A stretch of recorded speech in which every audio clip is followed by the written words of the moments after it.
नमस्कार मित्रों। आज हम सुनेंगे लीलाधर शर्मा पर्वती जी की भीड़ में खोया आदमी।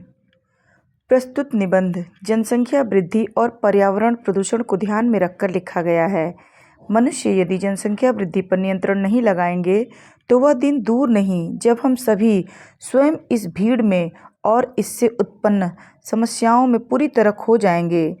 इस कथा प्रसंग में उठाई गई समस्याएं समाधान की ओर अग्रसर करती हैं। यह विषय हमारे देश की खुशहाली और भविष्य के लिए आवश्यक है और महत्वपूर्ण भी।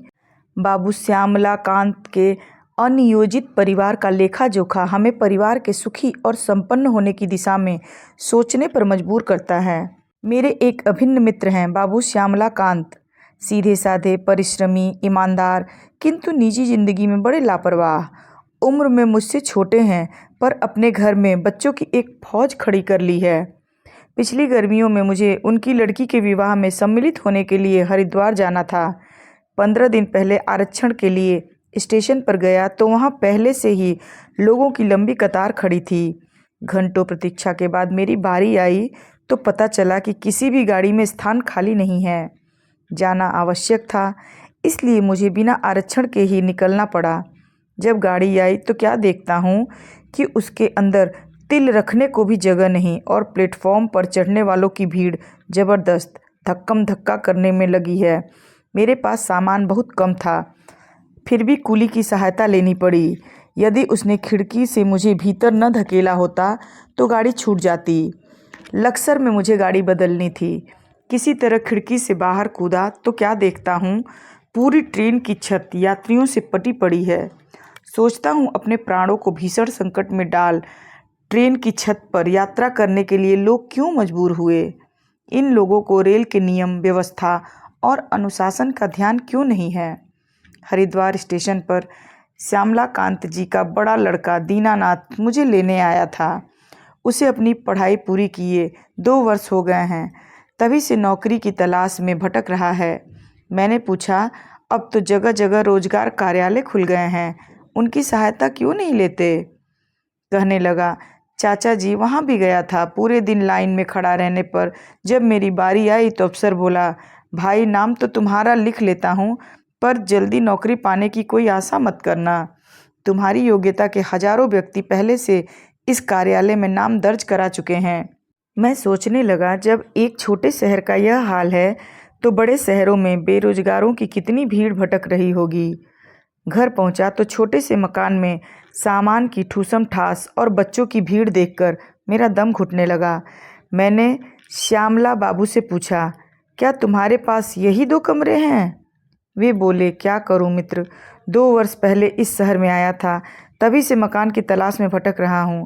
शहर में चक्कर काट काट कर जूते घिस गए। निराश होकर जब थक गया तब साल भर बाद मकान के नाम पर सिर छिपाने के लिए गली के अंदर यह छत मिली है। शहर पहले की तुलना में कई गुना फैल चुका है। दूर दूर तक नई कॉलोनियां बन गई हैं, फिर भी मेरी तरह न जाने कितने लोग मकानों के लिए भटक रहे हैं। हमारे देश में बढ़ती हुई आबादी का यही दुष्परिणाम है। जनसंख्या बढ़ रही है, मकान और खाद्यान्न घट रहे हैं। उसी समय श्यामला जी की पत्नी जलपान लेकर आई। उनके पीछे उनकी 3 छोटी लड़कियां और पल्ला पकड़े 2 छोटे लड़के। मैं उनकी दुर्बल काया और पीला चेहरा देखकर स्तब्ध रह गया। मैंने पूछा, कब से अस्वस्थ हैं, डॉक्टर को दिखाकर इलाज नहीं करा रही क्या। वे फीकी मुस्कान मुस्काकर बोली, भाई साहब, इतने बड़े परिवार में हर रोज कोई न कोई बीमार रहता ही है। डॉक्टर को दिखाने अस्पताल गई थी, पर अस्पतालों में आजकल रोगी और उनके संबंधी मधुमक्खी के छत्ते की तरह डॉक्टर को घेरे रहते हैं। वह भी अच्छी तरह किस किस को देखे। आजकल तो ऐसा लगता है मानो पूरा शहर ही अस्पताल में उमड़ आया है। समझ में नहीं आता ऐसी भीड़ क्यों है। अब यही देखिए ना, मेरी तबीयत भी ढीली ही रहती है। सोचा था विवाह के कपड़े दर्जी से सिलवा लूँगी। बड़े बेटे को दर्जी के यहाँ भेजा, लेकिन वह किसी भी दुकान पर गया, हर दर्जी ने पहले से ही सिलने आए कपड़ों का ढेर दिखाकर अपनी मजबूरी जाहिर कर दी। पहले ग्राहक का स्वागत होता था, अब उसे भी चिरौरी सी करनी पड़ती है। फिर भी समय पर काम नहीं होता। दुकानें पहले से कहीं अधिक खुल गई हैं, लेकिन ग्राहकों की बढ़ती हुई भीड़ के लिए वे अब भी कम पड़ रही है। तभी बाहर से दूसरे बेटे सुमंत का हारा थका झुझलाया स्वर सुनाई दिया। माँ, जल्दी से एक कप चाय बना दो, आज पूरा दिन राशन की दुकान पर लग गया। इतनी भीड़ थी कि लाइन ख़त्म होने को ही नहीं थी, फिर भी पूरा सामान नहीं मिल पाया। मैं सोचने लगा, आखिर इस सब का कारण क्या है। मोहल्ले मोहल्ले दुकानें हैं, मकान पहले से कहीं अधिक बन गए हैं और बनते जाते हैं।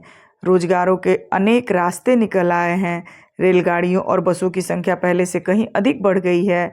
चिकित्सा सुविधाओं का विस्तार हुआ है, फिर भी लोगों की आवश्यकताएं पूरी नहीं हो पा रही हैं। जहाँ देखिए भीड़ भी भीड़ है। यह भीड़ क्यों बढ़ती जाती है?